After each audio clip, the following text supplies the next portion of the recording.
building wealth isn't just about personal gain. It's about empowering yourself and your community. This is Wealthy AF, your ultimate guide to understand what it truly means to be wealthy AF. And today's guest is Shaunna Lee. And Shaunna is a coach. And after nearly 20 years in corporate America and surviving 3 divorces, this mom of 4 founded a business that helps women fall in love and make more money.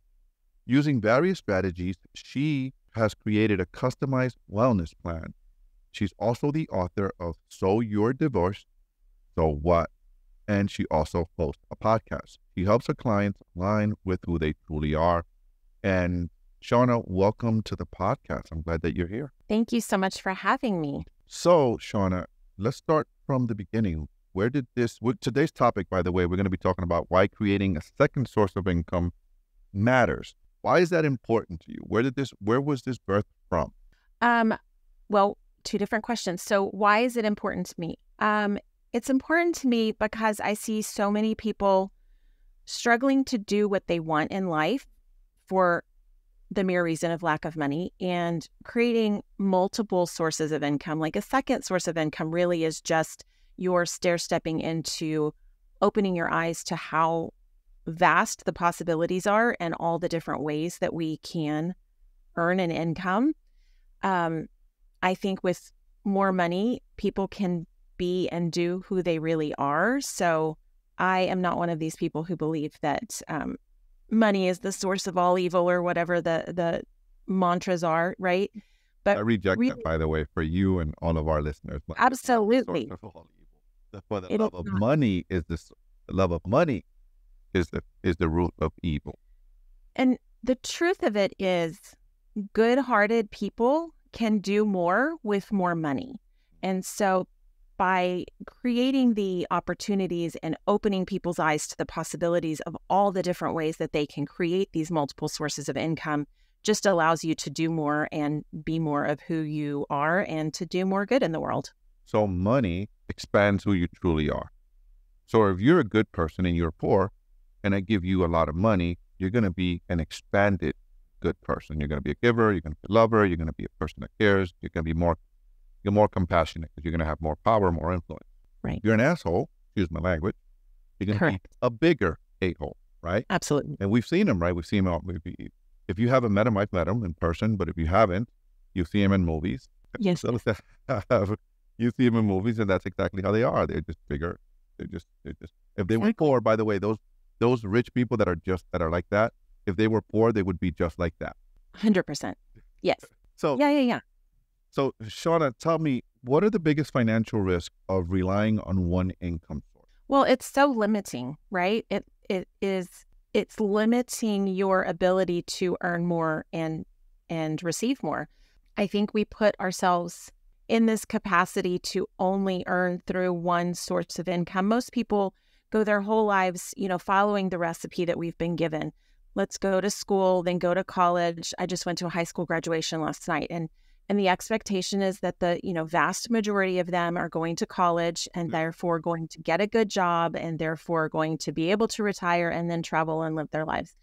And to all of that, no, thank you. Like, yes, college can be wonderfully expansive and it can be hugely beneficial, but it is not the only way to create income and create a livelihood. And so for people to only follow the one path and the one source of income is just really limiting in my mind. So what are you suggesting for someone that might be listening to us and thinking, great, all I know, we talked about project management bit off air. All I know is how to do this thing that I work, right? I have this job, I'm in this cubicle, I'm doing this thing, and that's what I know. That's what I know to do, Shaunna. What are you saying to me? Yeah, and I actually talked to someone recently, and I was telling her, I see all these teachers at my kids' school who clearly are not loving what they're doing. Like, why are they still teaching if their heart is not in it and that's not where they want to be, for all the different valid reasons that it could be? And she said that same thing. She said it's all they know.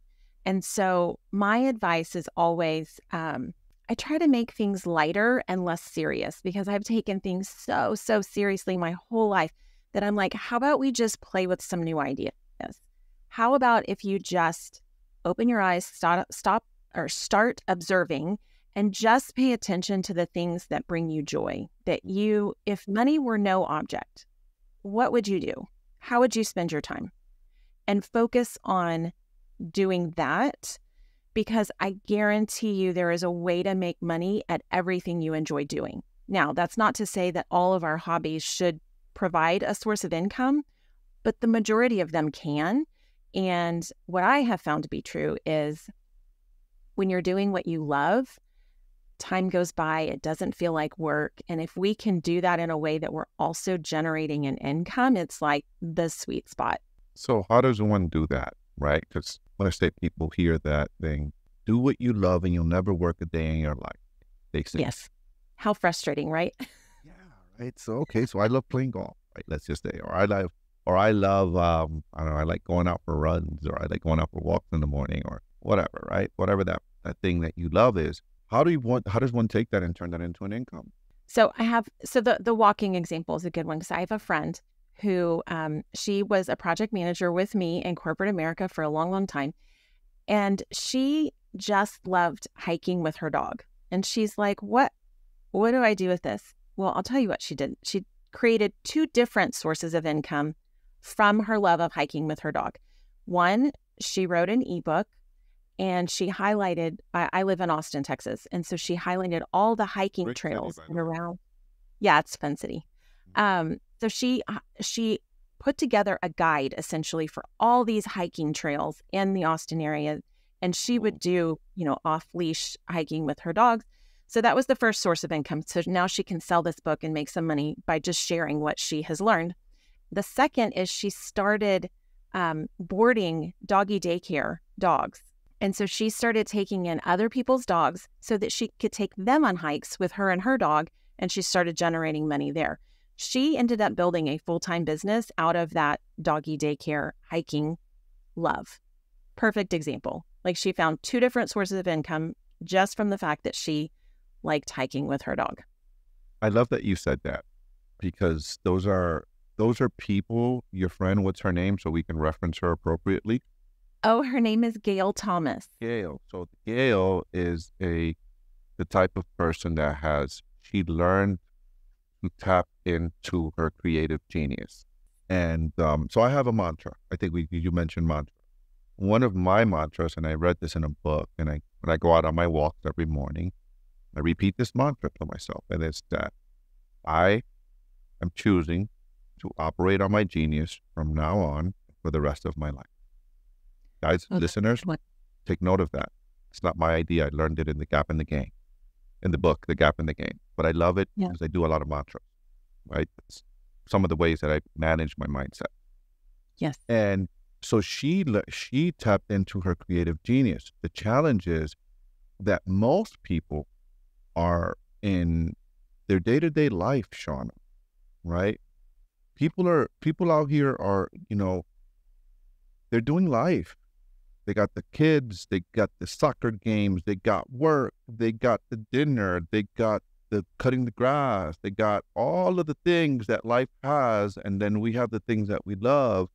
Could you give us a system? Could you give those people that are listening some sort of a strategy to make time to tap into their creative genius? There's a guy that I listened to and I've studied under, and his name is Keith Cunningham, wrote the book Road Less Stupid, and those of my avid listeners know, because I always mention him here. He's the actual rich dad from Rich Dad, Poor Dad. I don't know if you've read that book. I have not, but I'll add it to my list for sure. It's a famous book in the real estate space, right, in the money space. And he wrote this book, and he says, business, and I studied with him actually in Austin, Texas. He lives in your city. Did he really? Yeah, when I went to, that was the time I went to Austin. I went to Austin to study 4 days with him. He has a course. He doesn't do it anymore. He's older. 4-day MBA. And anyways, in his what he says about business is that business is an intellectual sport, not a tactical game. And what he means by that is you got to find time to think. You got to spend time thinking of your move like a grandmaster. Yes. What's your moves, right? You got to be thinking ahead. You got to be anticipating. You got to be looking at what the market needs. You got to kind of be looking at, but you got to find time to think. So what strategy are you giving to people? So let's go into your strategies, because that's what he says. He recommends already business owners that we have to do as business owners. We got to think. What are you recommending people to do to find that time to tap into the creative genius? You talked about mantras, and mine that I say time and time again is baby steps are better than no steps. So when it comes to strategies, when it comes to writing a book, doing big things, take a tiny step towards that goal. So for me, I'll just give you a little story. So I love to knit. I have not made money at knitting. This is not what it's about for me, but it gives me time to think. It gives me time to process kind of what's going on in the day. And speaking of like doing life, I'm a single mom. I'm still raising 2 children. So there's lots of waiting in my life. I wait at the car pickup line. I wait at hockey practice. I wait for ice skating practice. My second home is the ice rink. And so and what I was doing for a little while was I was just, finding pockets of time to work. And I would, set up my computer. And then all of a sudden I was like just stressed out all the time, and I wasn't practicing what I preached. And so I decided to just start taking my knitting with me. And so now I call my mom bag, my waiting bag, and I've got a book that I'm reading, and I've got my knitting at all times. So I take 10 minutes, 20 minutes at a time to just do something that I love. And so I spend a lot of time knitting, and I finished more projects in 10-minute increments than I have waiting for 2 hours or a full afternoon to like sit down and knit with my, cup of coffee and my cozy little environment. It's all about those baby steps and making time to do the things that we love, or taking the steps, those tiny little baby steps towards whatever it is you're trying to build or create. So yeah, there's this great advice. There's a great book written by a gentleman named Darren Hardy. It's called The Compound Effect. And that's basically it. Is the little things that you do every day in little increments create a big effect over time. Absolutely. And I think people discredit this idea of how much you can get done in a small amount of time. We think, oh gosh, I'm going to write a book. Well, I don't have the time to write a book. Well, everybody can find 15 minutes a day to sit down and write. And what I have found is when we create that opportunity in a tiny amount of, like, meditating was another really great example. I thought, oh gosh, I don't have time to meditate for years. And then I just started carving out 10 minutes at a time in the morning. And then 10 minutes would grow to 15 minutes, and I would squeeze in, 20, 30 minutes. And then I was finding that I was making time, and I made room for that thing that needed to be a priority to me. So I think we start small, and then we allow it room to grow as it needs to. Yeah, that's really sound advice, because that's how successful people do it, right? Like, successful people of means and wealth. We're talking about money here, second sources of income. They have the same amount of hours that everyone else has. Yep. And I think it's something like 80 to 90% of the millionaires, 80% or something like that. Don't hold me to it, but it's something in the neighborhood of 80 to 90 self-made millionaires are self-made, right? 90% of self-made millionaires are made through real estate. So, but they're self-made millionaires. So that means that at some point they were where everyone else is, with a regular job, and they built a business, and they did some certain things and certain disciplines that got them there. Yeah. And I would say another thing that's coming to mind to share is, and I'm not amazing at remembering exact names, but I'm doing a program with Ian, and I cannot remember his last name. I'll give it to you afterwards so you can put it in the show notes. But I'm doing this program with him where he has basically taught people, and it's like this no-brainer when you think about it. You're like, oh gosh, why wouldn't I do that? But when it comes to making money, what most people do, he categorizes all of your money-making tasks into 3 categories. It's either maintenance money, just stuff that your regular 9-to-5 job is a great example. Money now, which is anything new that you can do to earn more money in the next 30 days, or money later, something that you're going to do, long-term project that will earn you more money, potentially a lot more money, but maybe is going to take 90 days or more. He puts everything into those categories. And he said what most people do is they spend their life churning in the maintenance money. Oh, I got to do my 9-to-5 job. And what he challenges people to do is to think about, what are the things that I can do to move the needle when it comes to generating more income with my money now or my money later opportunities. He says, if you take 10 minutes to prioritize at the beginning of your day, those two things, you'll end up making way more money than anybody else. And I would say that is what all of these super successful, gosh, that was a hard word for me to say, all of these super successful people who've gone out and built wealth, that's what they've done. They've prioritized themselves. They prioritized the thing that's going to move the needle. And you do that first in the day. And it doesn't have to always take hours, although some of our projects will.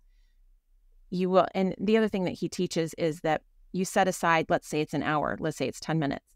You will fill and get done in that amount of time, whatever it is that you have said you're going to do. He's like, think about all the essays you had to write in college, and you knew that there was a deadline. You had 30 days to write it, and you wait till the last minute, and the night before it's due, you're like powering through and you get it done. He said you will do it in the amount of time that you give yourself to do it. So prioritize first thing in the day is his recommendation. That's great. I like that you use the meditation example, because I used to be of the same mindset. And so you said you meditate for 20 minutes. I don't even get to 20 minutes. So I started in 2016. That seems like such a long time ago now, in 2024, right? I bought this app and I started with 5 minutes because I was like, I can't meditate.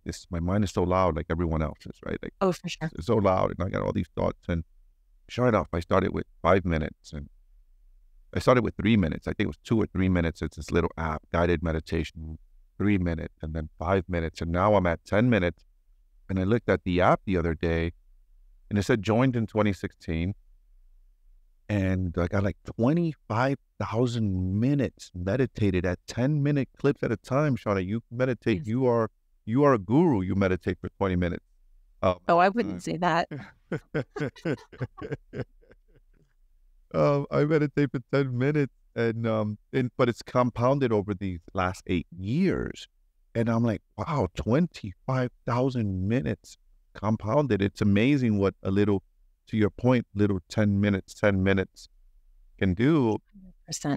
And now when I don't meditate, I can feel it in my body. And whenever life is happening, because I don't meditate every day, because sometimes I'm on vacation or whatever, right? I'm traveling and things happen. And my body feels it, my mind feels it, and I need it.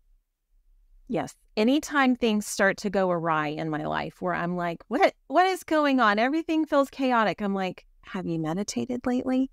And every time I'll be like, no, okay, fine. It makes such a huge difference for me personally in how I can handle the life that happens. And the times where I am meditating consistently, because I would love to say I meditate 20 minutes every day. I do not. Like, life happens. And, but the days that I am consistently making time for it, whether it is 5 minutes, 20 minutes, listen, I did a guided meditation one time that was a full hour, and you would have thought I won a gold medal. Like, I was so proud of myself. But you did it by yourself, or was this in a group setting? It was a guided meditation by myself in my living room. Beautiful. And I don't know about you, the guided meditations work when I'm trying to reach for something specific. If I'm trying to eliminate a negative feeling or manifest something specifically, like when I have a specific topic in mind. But this one was just so crazy because I meditated for an hour and it felt like 5 minutes. And I was just in the zone, where time didn't exist. But most days I still am struggling to sit there and be still and not think about my grocery list and where the kids need to go next and the la, la, la, la, la in my mind that, some days if I can just carve out 10 minutes for me to sit still and calm my nervous system, because that's really one of the major benefits for me, then that is the win. So I just let it be what it is on any given day, but try to make it a priority, because essentially what I'm doing is prioritizing myself, which is what I think we all need to do more of. I think if you're listening to us right now, you're probably wondering, well, what does all of this have to do with creating a second source of income, right? And why it matters. I'll tell you why it matters. I'll give you my thought, and then I want you to give the listeners your thought on why it matters. What we're talking about, we talk about meditation. Meditation, when you meditate, it's the discipline. If you do it for 5 minutes, 3 minutes, sometimes if you're a meditator, again, I've been meditating for 8 years, so I'm going to talk about my experience and you can share your experience. Sometimes when I meditate, today was one of those days, actually. Today when I meditated was one of those days when my mind was really busy. So sometimes when you meditate, your mind is really busy, but sometimes it's not about what your mind does, but it's you sitting there and sitting still and disciplining yourself regardless of what the mind does, because the mind monkeys around sometimes. It just is. We're human beings. Yeah, monkeys around sometimes. You're thinking about this or that, and it's the discipline of sitting there, just sitting still there. Even if the mind is going, you're telling the mind, okay, you can go, I'll let you be, but I'm going to sit here for 10 minutes. I'm going to sit still. And sometimes that's what it is, right? But what you're doing when you're doing that is that you're teaching yourself to be disciplined, to compound, because that's how you create wealth over time. It's compounded. It doesn't happen. People that hit the lotto, I think it's like 95% of people that hit the lotto or something like that go broke, because it's not that they go broke because of this thing, it's because they didn't have the discipline to get there, so they don't know how to maintain it. They don't have the discipline on how to maintain money. So creating second sources of income and creating wealth is about discipline. It's a consistent discipline of constantly taking your money and investing it in the future version of yourself, betting on yourself that this money is going to go work and make you some more money. And like the second source of income, like you said, when you're knitting, when what did you call it? You called it your mom bag. What was your mom? Oh yeah. It was my waiting bag. Your waiting bag, right? So you have a strategy. I love that, because you see, you weaved in a way for you to grow in your chaotic life. We all have things, games, this, like I said earlier, like the person. So if you're listening to us and you're saying, well, it's about the discipline, guys. So what discipline is that? Maybe, and that could be, that could be a form of meditation too, sewing. Like that could be walking as a form of meditation. It's about the discipline that you build and what it does for you mentally. What are your thoughts? Yeah, no, I agree with all of that. And I think when it comes to discipline, I always kind of buck up against that a little bit. And so I'm like, oh gosh, one more thing I need to do, or what I should be doing. And for me, I think I've tried to soften a lot of things, because I've been so in my masculine energy. Like, listen, when you talk about a chaotic life, I'm like, you're talking about my life, like everybody else thinks, right? Like, I have 3 ex-husbands. I have 4 children, ages 11 to 30. I have been momming for a long time. I've been a single mom for most of those years. And so chaos is something that I'm familiar with, but being able to find the peace in the chaos is something that I have only recently kind of mastered. And I fall into my comfort zone all the time of just stressed out and go, go, go. And so I think for me, that's why meditating and knitting have become so important, because they are very therapeutic, but it's bringing me back to my center. It's bringing me back to myself. Prioritizing myself as a mom is like almost impossible most days. But what my kids see me do is prioritizing myself. And then I'm setting the example for them on how to do the same thing.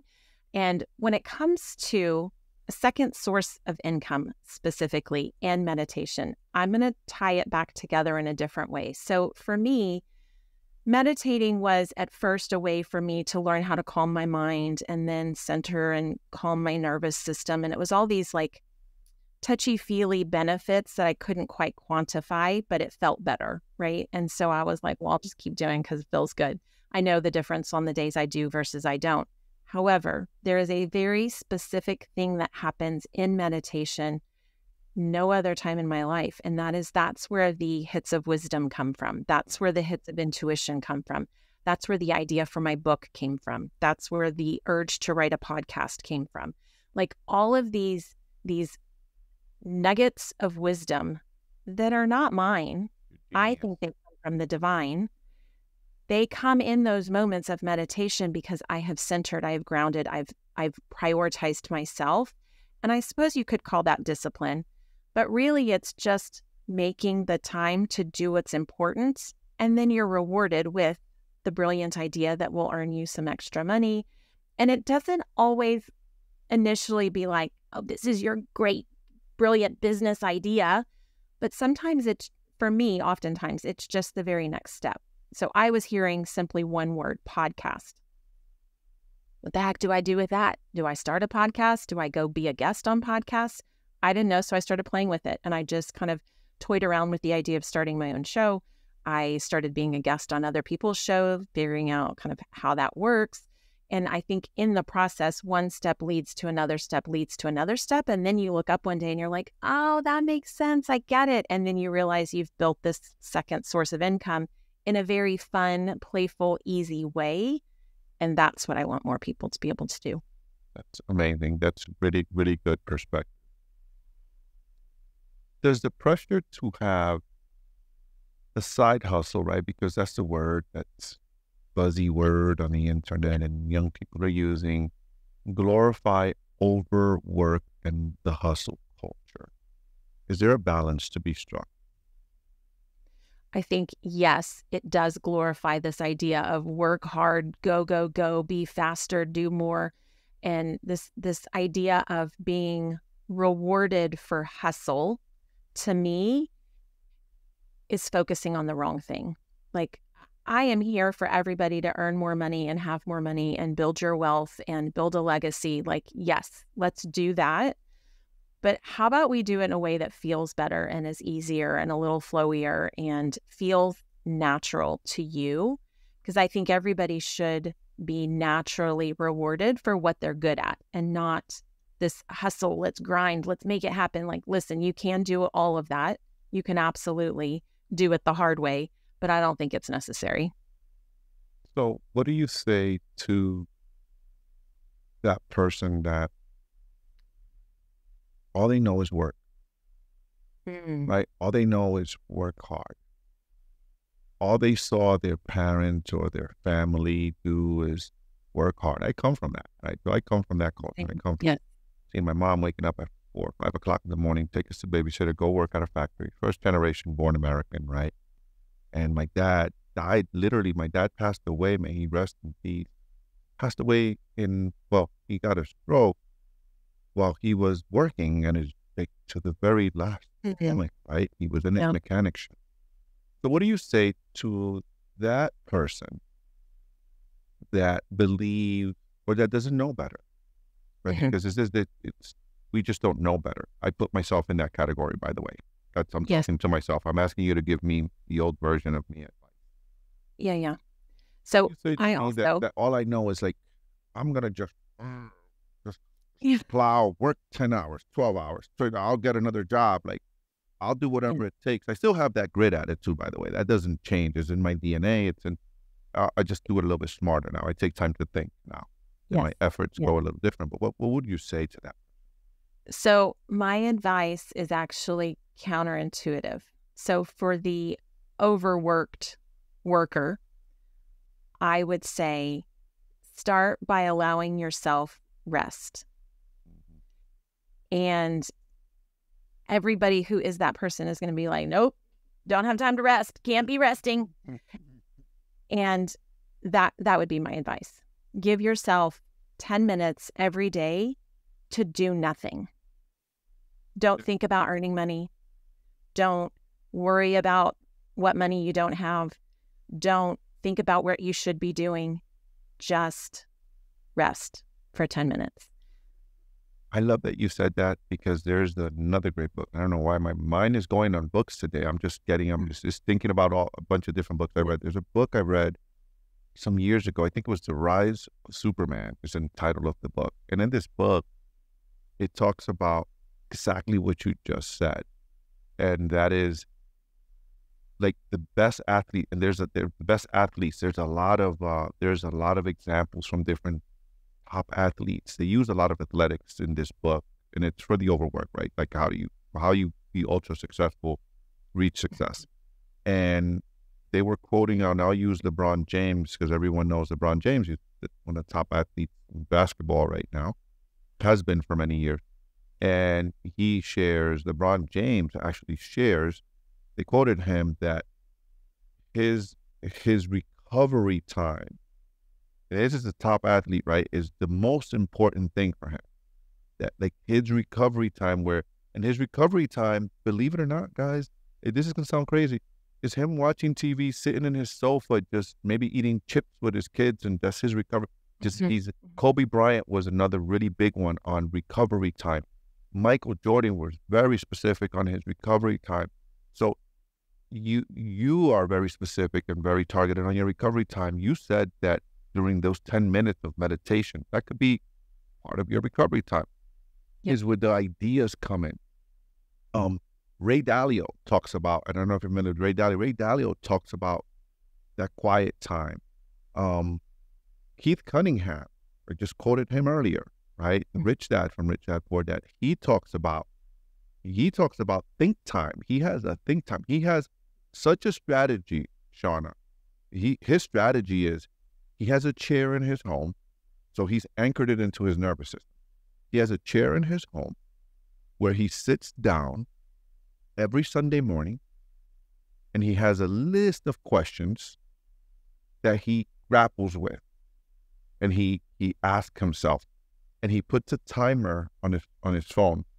He turns everything off, and he puts a timer, no phone, no nothing, for 15 minutes, and he opens his book. He sits on this one chair, this thinking chair, and he puts his hand on his head, and he sits there with a pen, and he has a very clear strategy, and he puts a dot. He asks a question, writes a question, and he puts a dot, and he just starts writing whatever idea comes. And then he puts another dot. His strategy is he puts another dot until his mind gives him another idea, and he just keeps putting dot. And then when the clock rings, he'll stop, and he says 90% of them are going to be crap ideas, but there's going to be one or two gold nuggets in there that are just gems that make me a lot of money. That's a strategy, right? That's one strategy. So I really love that you shared that rest time. What is the importance of rest? Why do you think that resting, just that worker hustler, that needs to rest? So for me, I can talk about personally and the friends and family and clients I've worked with.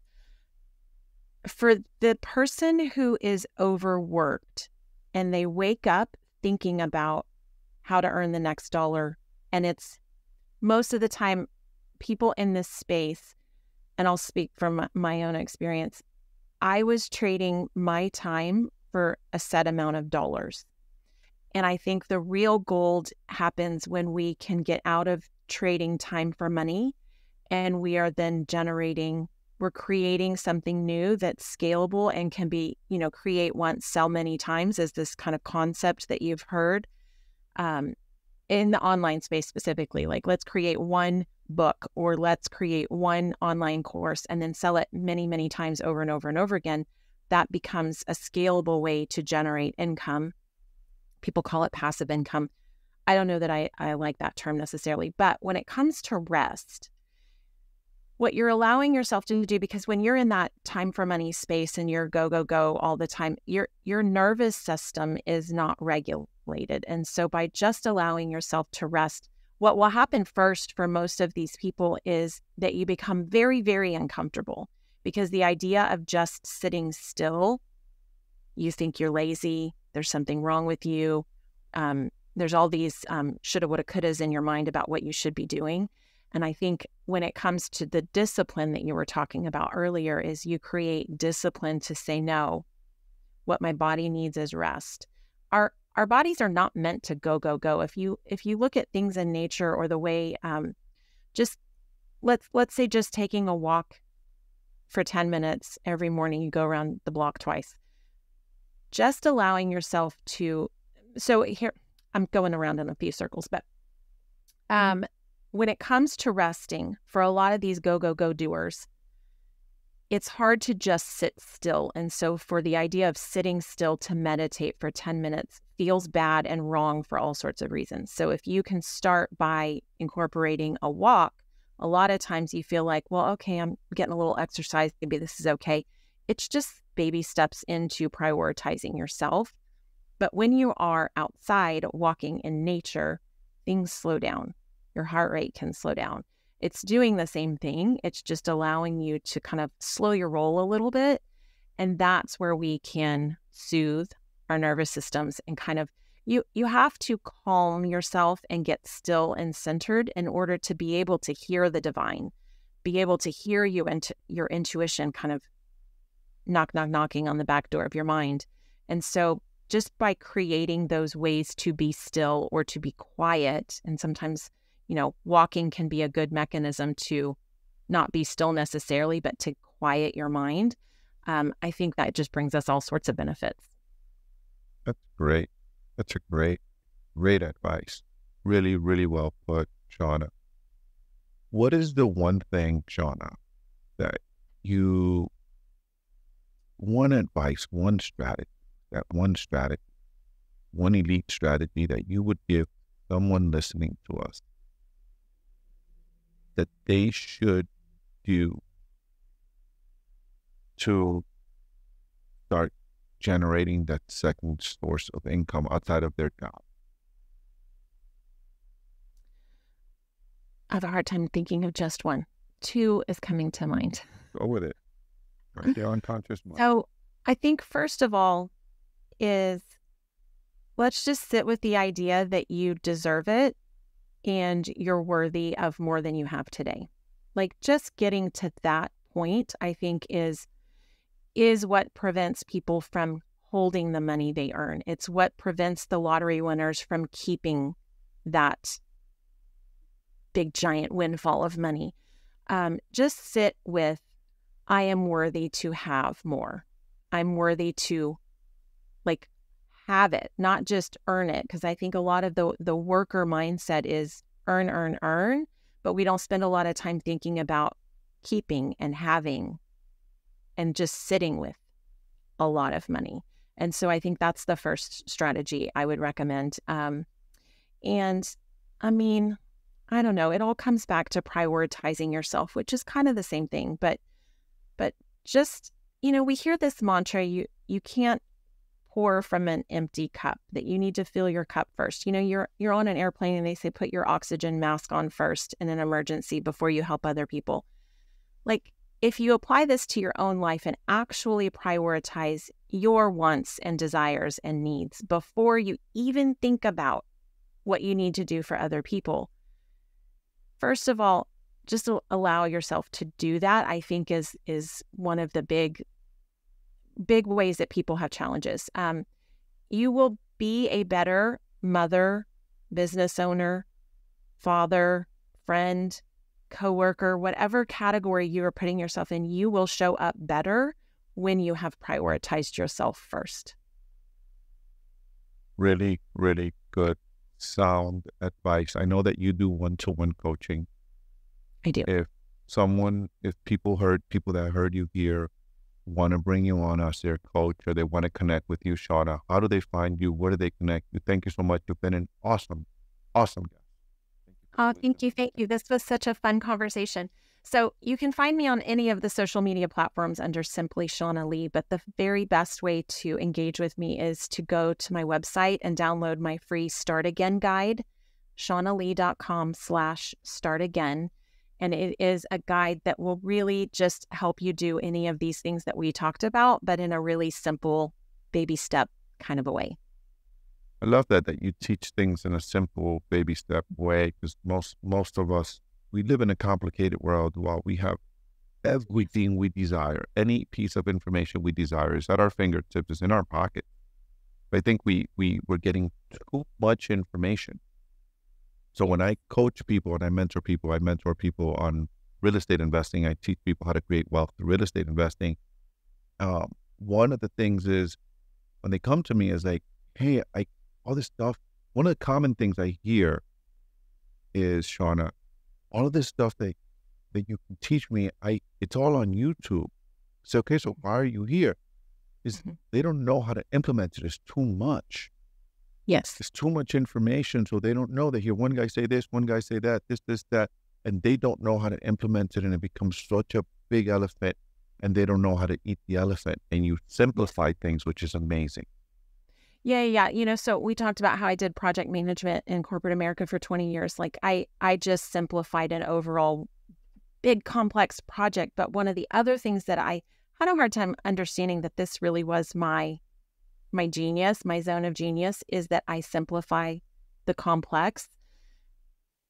We can overthink some things all by ourselves. Sometimes all we need is for someone else to say, oh, hey, how about you just do this step, then this step, then this step, and just simplify this overwhelmed, chaotic, overthinking. And so, yeah, that's exactly what I do is I simplify the steps to get you to where you want to go. Amazing. Thank you so much, Sean. I really appreciate you for coming on the show and sharing all of your insights and wisdom. Thank you. Thank you for having me. My dear. You're welcome.